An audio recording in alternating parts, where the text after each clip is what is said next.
Bismillahirrahmanirrahim. Assalamualaikum warahmatullahi wabarakatuh. Jumpa lagi di channel YouTube Rivanista, masih di sudut edukasi, belajar mudah dan menyenangkan. Pada kesempatan kali ini kita akan melanjutkan pembahasan dari buku ISPS Matematika untuk SD kelas 4. Buku ini materinya cukup ringkas dan juga mudah dipahami. Selain itu, soal-soalnya menurut saya juga cukup berbobot ya, lebih variatif, dan juga ada soal pemecahan masalahnya yang bisa melatih kita untuk belajar, atau istilahnya mungkin soal HOTS ya, untuk yang soal pemecahan masalah bisa digunakan sebagai bahan pengayaan. Di kesempatan sebelumnya kita sudah membahas ya soal di bab 8, yakni pengolahan data, yang mana kita sudah mengerjakan latihan 4. Latihan 4 ini membahas bagaimana cara membaca dan menafsirkan data dalam bentuk diagram batang, yang mana untuk yang latihan 4A dan B sudah kita bahas di video sebelumnya. Untuk kesempatan kali ini kita akan melanjutkan untuk yang bagian C. Untuk itu mari langsung saja kita bahas untuk soal latihan 4 yang bagian C. Oke, langsung saja kita lihat di sini. Jawablah pertanyaan berdasarkan data persediaan alat tulis di koperasi sekolah pada diagram batang berikut. Jadi ini ada diagram batang yang menunjukkan data persediaan alat tulis di koperasi sekolah. Di antaranya ada pensil, pulpen, buku tulis, penggaris, buku gambar, dan juga penghapus. Itu untuk sumbu X-nya atau sumbu yang mendatar ya, bagian datar. Kemudian untuk sumbu Y-nya atau bagian tegaknya itu ada banyak persediaan, dimulai dari 0 sampai 90, karena data yang paling banyak itu adalah 90. Itu datanya dibuat sampai 100 ya untuk sumbu tegaknya ya. Itu sebenarnya supaya tidak terlihatan misalnya kurang atau gimana, jadi dibuat sampai 100, walaupun kita tahu datanya sampai 90, tapi kita lebihkan sedikit.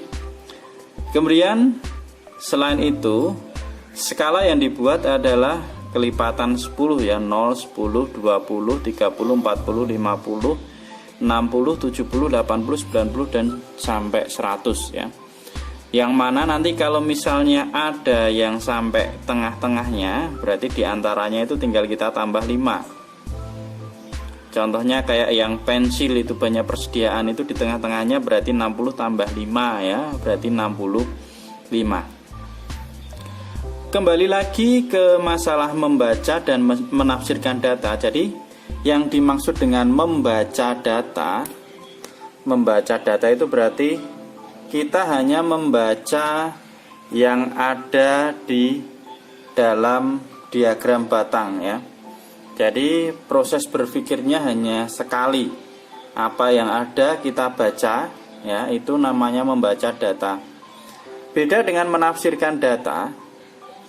Kalau menafsirkan data itu berarti kita harus melalui proses berpikir minimal 2 kali ya. Ini mungkin saya ulang lagi. Membaca data contohnya dari diagram batang ini ya, misalnya pensil di diagram batang ini banyak persediaannya ada 65, ini membaca data ya. Kemudian lagi alat tulis pulpen itu banyak persediaannya ada 70. Nah, ini contoh dari membaca data ya. Beda dengan menafsirkan data ya. Saya kasih contoh yang paling mudah itu biasanya data terbanyak ataupun data paling rendah atau paling sedikit. Misalnya,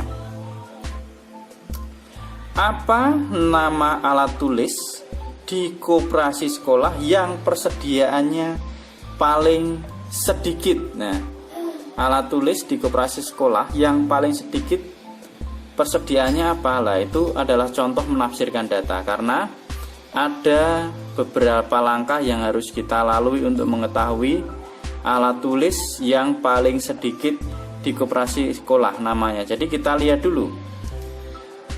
Kita lihat di sini di diagram batang itu berarti yang paling rendah, karena yang paling sedikit berarti kita lihat gambarnya paling rendah. Nah, paling rendah itu ada di sini ya, paling rendah.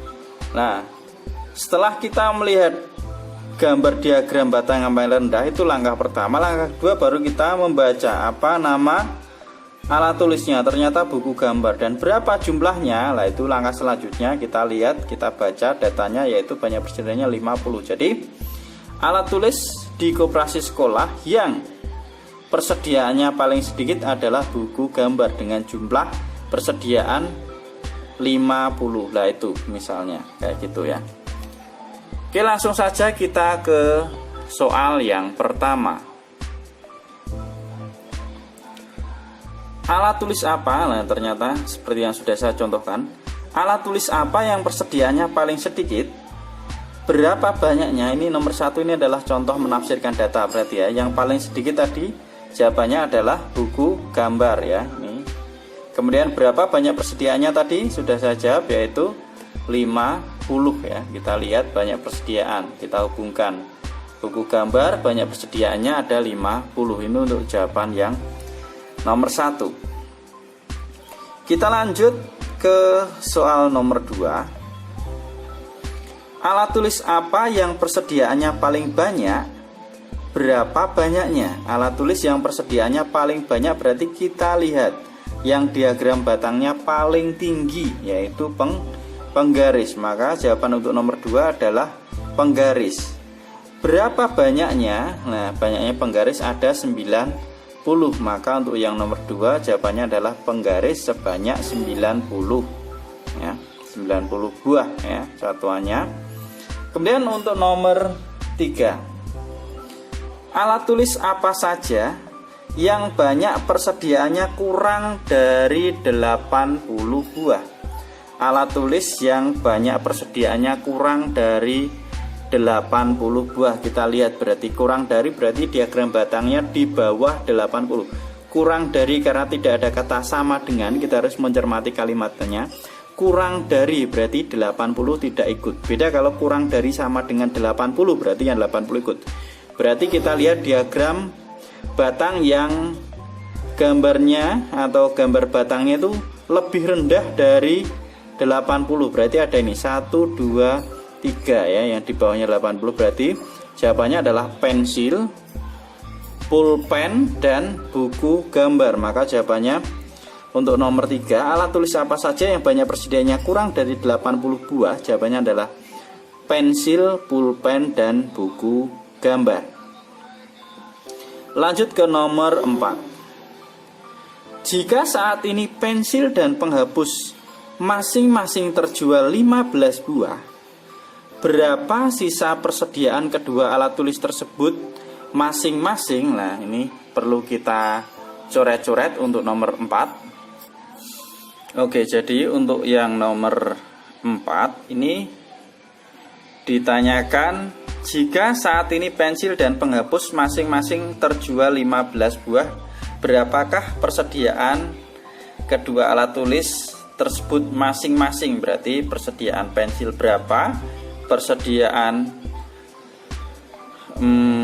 penghapus berapa ya. Ini saya hitung satu-satu dulu ya. Mulai dari persediaan pensil. Berarti gimana caranya? Yaitu dengan cara banyak persediaan mula-mula dikurangi dengan yang terjual. Berarti banyak persediaan mula-mula, kita lihat di sini grafiknya adalah 65. Maka 65 dikurangi yang terjual adalah 15. Berarti 65 kurang 15, 5 dikurangi 5 adalah 0, kemudian 6 dikurangi 1 adalah 5 ya. Jadi sisa persediaan pensil adalah 50 buah. Selanjutnya yang kedua, berapa sisa persediaan penghapus ya? Maka kita tuliskan di sini sama kayak pensil, berarti sisa persediaan penghapus berarti sama dengan ya, banyak persediaan dikurangi dengan yang terjual. Oke, kita lihat grafiknya untuk yang penghapus. Penghapus itu adalah 85, banyak persediaan mula-mula ya. Berarti 85 dikurangi dengan yang terjual sama 15 ya tadi. Ya, 15 berarti sama dengan 5 dikurangi 5 0, 8 dikurangi 1 7 ya. Jadi jawabannya, jika saat ini ya masing-masing terjual 15 buah, maka untuk yang nomor 4 sisa persediaan pensil berarti banyak persediaan mula-mula dikurangi dengan yang terjual, berarti 65 dikurangi 15 sama dengan 50 buah untuk sisa persediaan pensil. Sedangkan untuk sisa persediaan penghapus berarti banyak persediaan dikurangi yang terjual sama dengan 85 dikurangi 15, hasilnya adalah 70 buah. Ini untuk jawaban yang nomor 4. Lanjut ke nomor 5. Petugas koperasi menambah persediaan buku tulis dan pulpen berturut-turut 36 buah dan 48 buah. Berapa banyak buku tulis dan pulpen sekarang? Oke, kita coret-coret terlebih dahulu untuk yang nomor 5.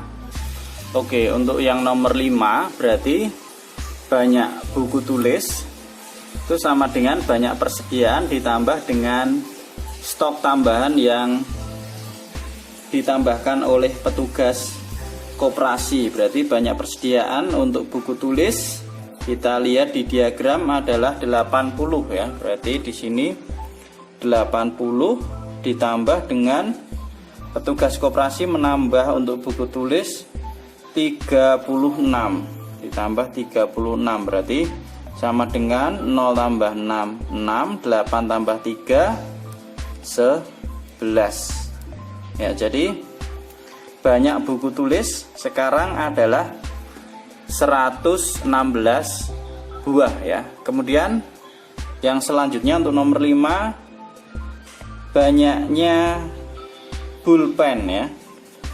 Ya, berarti sini ya. Saya tuliskan dulu, banyak pulpen juga sama, berarti banyak persediaan ditambah dengan stok tambahan. Nah, banyaknya pulpen kalau kita lihat di dalam diagram batang itu adalah 70, berarti sama dengan 70 ditambah dengan stok tambahannya berapa untuk pulpen? 48 ya, ditambah dengan 48. Hasilnya 0 tambah 8 itu 8, 7 tambah 4 11. Jadi banyaknya pulpen setelah ditambah stok oleh petugas koperasi hasilnya adalah 118 buah ya. Mungkin ini dulu pembahasan untuk latihan 4 mengenai membaca dan menafsir data dalam bentuk diagram batang ya, karena sudah selesai di bab 8 pengolahan data. Semoga bermanfaat dan bisa membantu dalam belajar, terutama pemahamannya mengenai diagram batang ya, cara membaca dan menafsirkan. Sekali lagi terima kasih sudah meluangkan waktu untuk menonton video ini. Semoga bermanfaat dan mohon maaf apabila ada kekurangan. Saya akhiri. Wassalamualaikum warahmatullahi wabarakatuh.